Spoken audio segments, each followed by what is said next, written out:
Hey, what's up everybody, it's Martin Miller here, and as you can tell, I'm really excited to be showing you my new signature guitar, the Ibanez MM7. Look at this baby.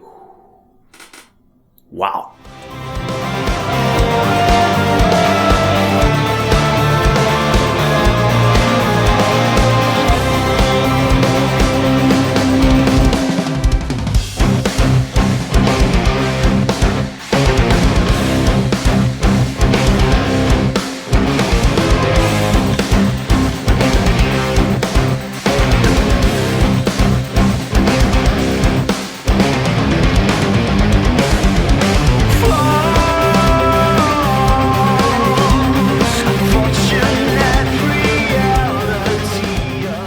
So it is a new year. I hope you all made it through 2020 relatively unharmed.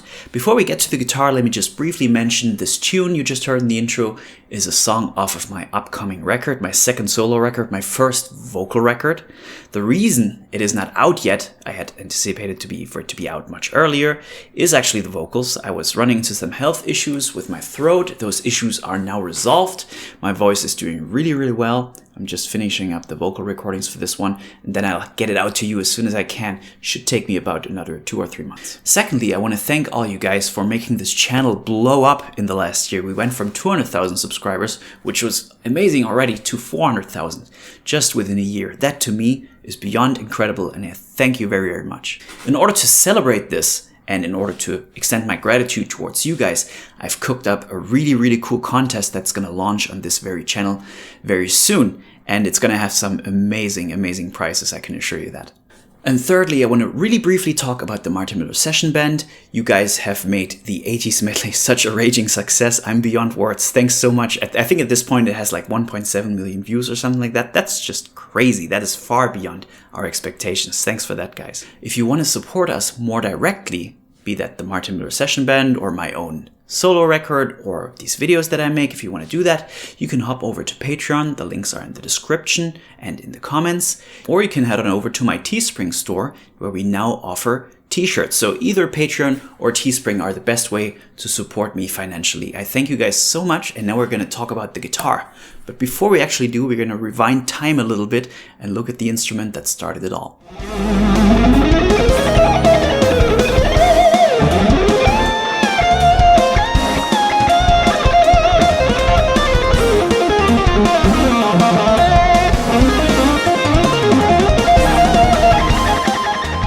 If you have seen me play in the past 3 years or so, you will have seen this instrument.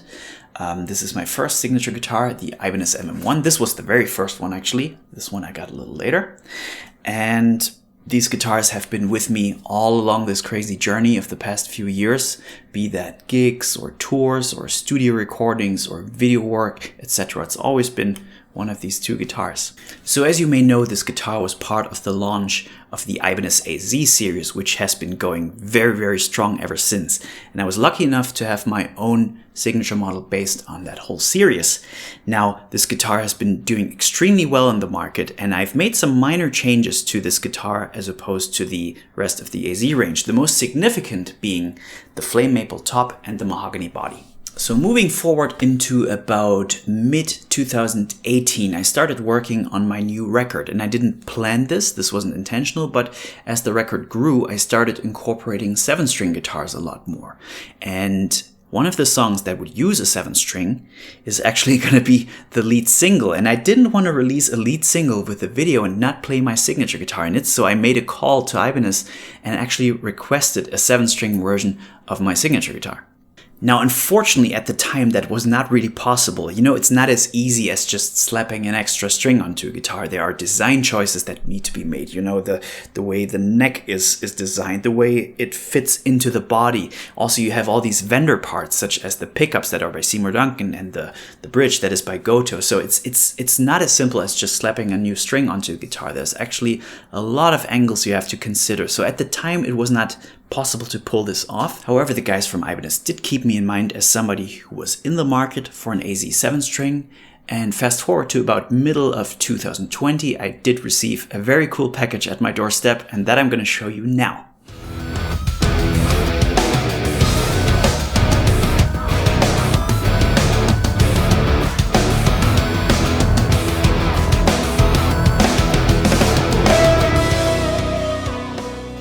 here it is, the Ibanez AZ7 Prototype. There we go. Let's have a look. Let me get this framed correctly. This was actually one of 2 prototypes. The other one is owned by the greatly talented Wes Howe, who's just a phenomenal metal player. You should all check him out. So in the upcoming weeks and months, I was playing this guitar a ton and passing my findings and my impressions along to the Ibanez guys, which was mostly just praise, right? They knocked it out of the park with the very first prototype. And I think they could really see my excitement. What they could also see was the feedback from you guys when I posted some photos of this guitar online. The consensus of you guys seemed to be, this is a great guitar, I want to have one of them, but I want it to be like the MM1. We want it to be in transparent aqua blue, and we want it to have a flame maple top. Now let me tell you, your posts have been read, your wishes have been heard, and they've been granted. And that leads us to this upcoming instrument that I'm about to show you.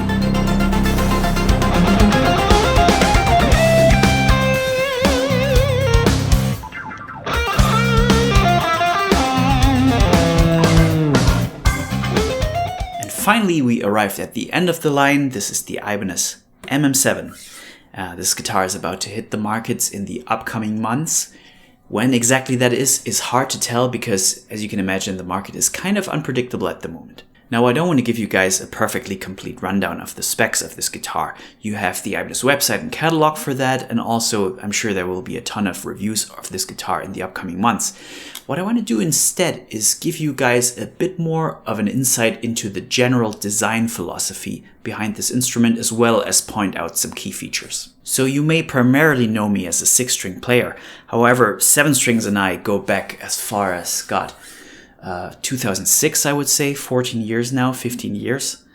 And I still own quite a couple of 7 strings and have owned many of them through the years. However, the transition from a 6-string to a 7-string and from a 7-string to a 6-string, it always proved to be kind of a hurdle for me. I never felt 100% comfortable with that. It almost felt like the 7-string was its completely own beast, right? And that has to do with the way you visualize intervals on the fretboard, but most importantly, it has to do with ergonomics. Now, the MM7, in my very biased opinion, has some genius features and design choices that, in my opinion, make it the best 7-string on the market if you're facing similar problems. Firstly, we got the neck shape. Let me see if that's framed correctly and you guys can see it. Yes. If you've been digging the AZ neck, I got some truly fantastic news for you. The neck is essentially the same thickness as the AZ 6-string neck.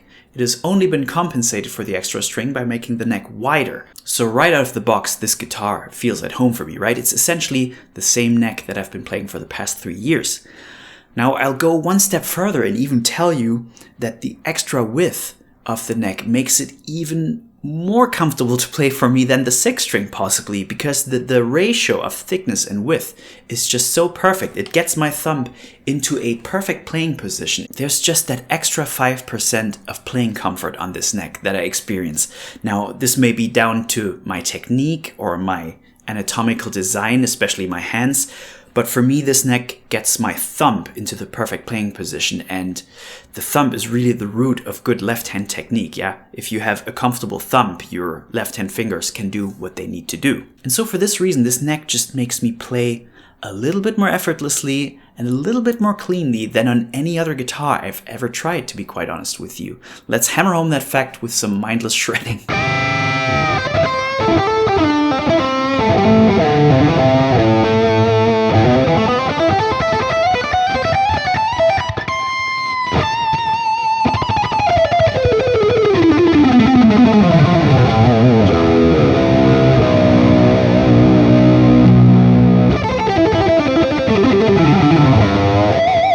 Another brilliant feature of this guitar that is worth pointing out in my opinion is the string spacing.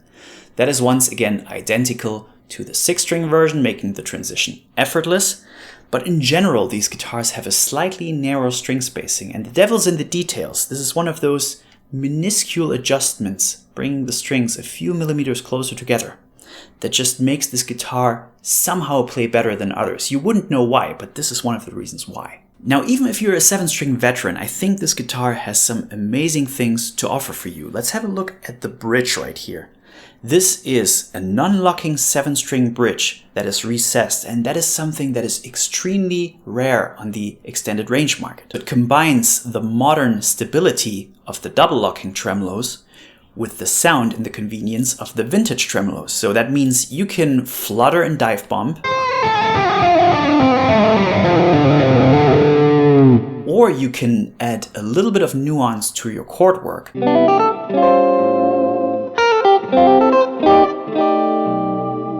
And lastly, we got go-to locking tuners, making string changes very easy and improving the tuning stability even more. And last but not least, I want to give you guys a few tone examples and show you some sounds that you can get from this guitar that a 7-string is not usually known for. What's really cool about using a 7-string in a jazz scenario or jazz-like scenario is you can use that low B string, or tune it to A if you want to add bass lines to your playing or to spice up your comping in general. I'm just going to be exploring some of these ideas for you now.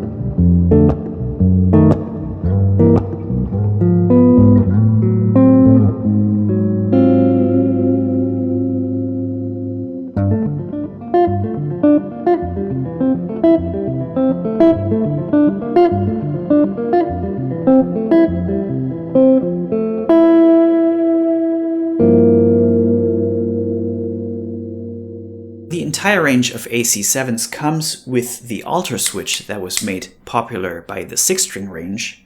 And what this essentially does is I have this 5-way pickup switch here, and by flicking this one, the alter switch, I can get this whole guitar rewired and I get 10 different pickup sounds as opposed to 5. In general, this guitar is just really good at doing split, clean, or crunch tones. So let me give you an example of that.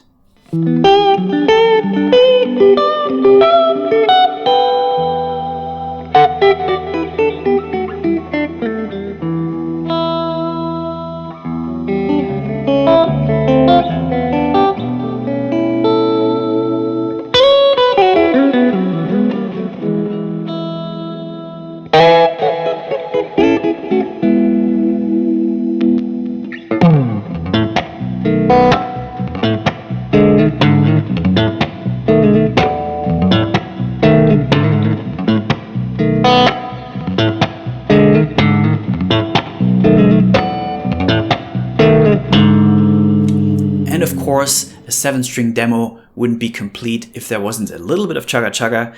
So I'm going to be playing some low, heavy single note rhythms now. I'm going to be using the bridge pickup for that and then switch to one of the split positions to get a cool, wiry, thinner kind of sound, a bit more of a percussive sound. So let's hear how that sounds.